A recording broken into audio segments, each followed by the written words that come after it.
Libreville, quartier PK9, derrière l'hôpital militaire. Cette nouvelle infrastructure, simple en apparence, vient transformer le quotidien des centaines de familles. À l'initiative du président de la République, cette passerelle piétonne en béton a été réalisée pour répondre à une préoccupation longtemps exprimée par les riverains, la traversée en toute sécurité d'un axe à risque, notamment en période de pluie. Bien avant, ici, c'était la rivière, donc c'était difficile pour nous de traverser pour se rendre au PK12. Avant, c'était dans le noir, forêt, serpents, reptiles. Bon là, la passerelle nous a permis de pouvoir mieux traverser. Quand il n'y avait pas la passerelle, on passait par l'eau, on enlevait les habits pour traverser. Là. Puis quand ça montait encore, on est obligé de nager. Quand on part à l'école, on enlève les tenues. Alors que là maintenant, on passe seulement sur la passerelle. Avant la construction de cette passerelle, les populations établies à la périphérie et les usagers de l'hôpital militaire ici étaient exposés aux dangers de la circulation et aux crues saisonnières. Je suis vraiment content du travail que M. le Président a eu à faire pour nous en nous reliant le PK12 et le PK9 parce qu'avant, je ne supportais pas de voir mes mamans traverser ici. Souvent, c'était compliqué. Il y avait la montée des eaux et tout, donc pour traverser, c'était vraiment compliqué. Nous sommes vraiment, non, ça c'est la grâce de l'État, mon fils Oligui. Tu nous as bien fait. Tu nous as enlevé au campement ici. Voilà maintenant la lumière. Là, pour traverser là, même que la marée est haute, on enlève les habits. On passe se changer de l'autre côté.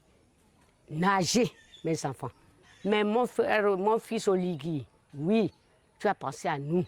L'ouvrage met fin à des années de vulnérabilité en offrant un passage sûr, stable, durable et accessible en toute saison. Au-delà du béton et des armatures, cette passerelle incarne une vision sociale de l'action publique impulsée par le chef de l'État.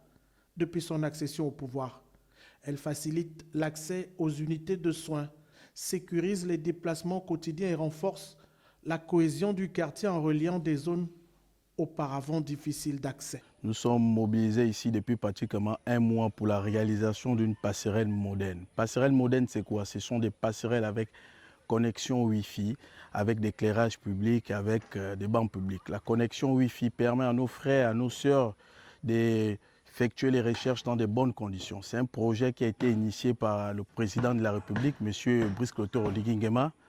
C'est pourquoi nous sommes mobilisés dans le Grand Libreville pour la réalisation des passerelles. Les autorités compétentes nous ont fixé un délai de 1 mois et ici nous sommes à 95% de la livraison. Nous allons livrer la passerelle avec la grâce de Dieu d'ici samedi. Par cet investissement de proximité, le chef de l'État confirme son approche pragmatique du développement, son intérêt manifeste pour les besoins réels des populations, avec pour objectif d'y apporter des solutions rapides et efficaces. La construction de la nouvelle passerelle s'inscrit bien dans une dynamique plus large de modernisation des infrastructures urbaines, où chaque ouvrage, même modeste, est pensé pour améliorer la qualité de vie des citoyens. La passerelle du PK9 n'est pas qu'un ouvrage d'art, elle est le symbole d'une gouvernance attentive aux préoccupations des citoyens là où ils vivent, une infrastructure de proximité qui, par son impact social immédiat, redonne confiance et espoir aux habitants.